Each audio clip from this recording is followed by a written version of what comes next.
Hey, this is Chris from Rekkid Talk. This will be another episode of Vinyl Finds. I buy old records. I masked up and hit my local antique malls and thrift stores. I hadn't made a trip in about a month. I decided I'd mask up and do it for today. So I went ahead and did it. So I started at Peddlers Mall. The last Vinyl Finds video I made, where I talked about I got like those 5 classic rock records for $1 each. When I got the couple of ZZ Tops and the John Cougar Mellencamp and the John Lennon and Yoko Ono and the Cars, the ZZ Top Eliminator and the John Mellencamp Scarecrow are like still in shrink, and I got a great deal out of it. I had told you that there were some other desirable sort of classic rock records there that I'd left behind because they were scratched up. I was so happy with how the ones I did buy cleaned up. I figured I would go take a second look. They were all gone. Somebody else apparently bought them all. Don't blame them. Hopefully they cleaned up well for whoever got it. But I was hoping, since it was after September 1st, that there'd be some new stuff to look at. So I find a booth, new crate. First Rekkids, Al Hirt. Okay, Al Hirt's like a thrift store stalwart. It's $5. This is a bad sign. If they want $5 for Al Hirt, they're unrealistic. I'll flip through the crate. Yeah, nothing. It's no overpriced crap. Found a couple other new crates and some booths. Apparently that's the new tactic that I guess some of these vendors have, is that none of this stuff is selling for $1. So let's make it more expensive. Let's charge $2.50 or $3 or $5 for the records that nobody's bought for decades. I'm going to see the $5 Al Hirt, and I'm going to figure it's better than the $1 Al Hirt. Okay, well, I didn't buy any of those.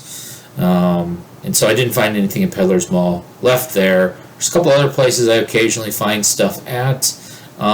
Checked them out. Didn't find anything either.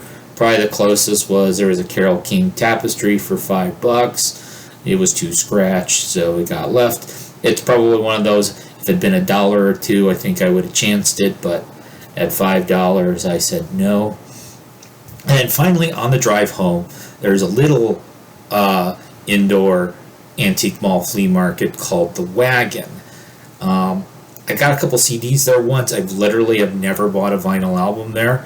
I usually just drive by it because it's not that great of a place. But I figured I haven't checked in there in months, so might as well go ahead and check in. I mean, it's on my way home anyway.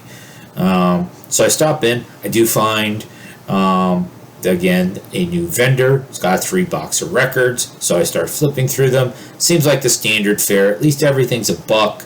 The ones with the crappy covers are 50 cents. Then I start finding some interesting stuff.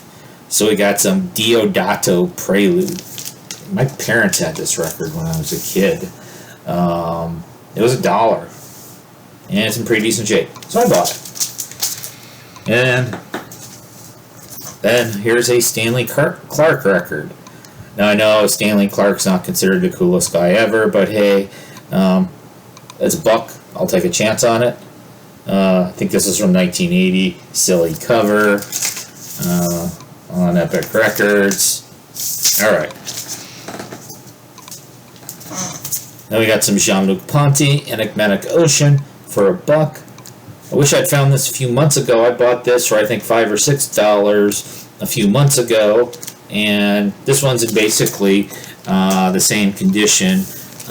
Vinyl wise, I think the one I bought a few months ago has a slightly better cover, but I would have been happy with just this for $1. This will be up for VCLT. If there's anyone out there that's interested in this, hit me up.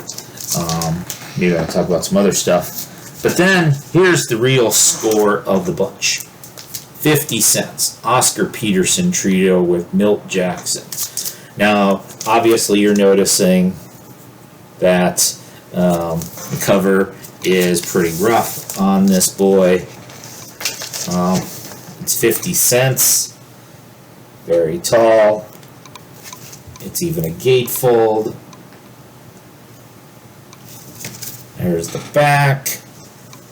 Yeah, the cover's not in great shape. VERVE Rekkids. Cleaned up very nice. Looked like it was in good shape. Again, I know other people have talked about it. The jazz records seem to be in better shape than the country records and the rock records. So I was very happy to pick that up for 50 cents. And so now I have 2 Oscar Peterson trios in my collection that I've spent a total of $1.50 for. Both of them have pretty shitty covers. Maybe someday I can upgrade covers. And then the last one I picked up, this was $1 one again. And so this one again, this one has kind of a flimsy cover. This one's been bashed in a bit.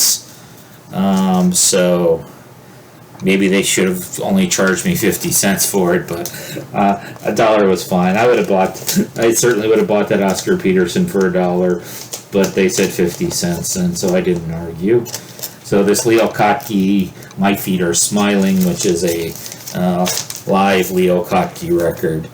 So 5 records, $4.73. That seems pretty cool. So my next vinyl finds, I don't know if I'm going to be out hunting in person much over the next few months, so I might do an online one next time.